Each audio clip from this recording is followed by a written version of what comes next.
नमस्कार मित्रांनो, शनी प्रदोष. तर या चुका तुम्हाला चुकूनही करायच्या नाहीत, यामुळे नक्कीच तुम्हाला त्रास बघण्यामध्ये येतो. तर सगळ्यात महत्त्वाची चूक म्हणजे प्रदोष काळ सोडून पूजन करणे. ज्या काही आपल्याला उपाययोजना करायच्या असतात, जे काही आपल्याला व्रत करायचं असतं, महादेवांची पूजा करायची असती, ती प्रदोष काळी होणं तितकंच गरजेचं आहे.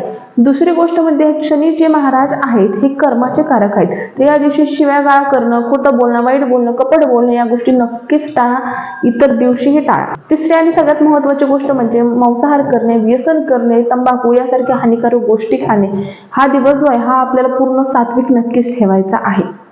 तसेच सगळ्यात महत्त्वाची गोष्ट म्हणजे गरीब व्यक्तींची सेवा करणे. शनी महाराज जे आहेत हे सेवेतून नक्कीच प्रसन्न होतात. तर नक्कीच गरीब व्यक्तीची जी काही तुम्हाला सेवा होईल, दानधर्म होईल, ते नक्कीच करा. तर संयम बाळगणे. शनी महाराजांना संयम हा अत्यंत प्रिय आहे. तुम्हाला संयम ठेवायचे आहे, फक्त प्रार्थना करायची आहे, स्वतःला सात्विक ठेवायचं आहे. या गोष्टी नक्कीच करून बघा. शनी कृपा ही नक्कीच तुमच्यावर. तसंच या दिवशी करावं काय, तर शांत राहा, संयमी राहा. जितकं होईल तितकं ओम शनीश्चराय नमः, ओम नमः शिवाय या मंत्राचा जप करा.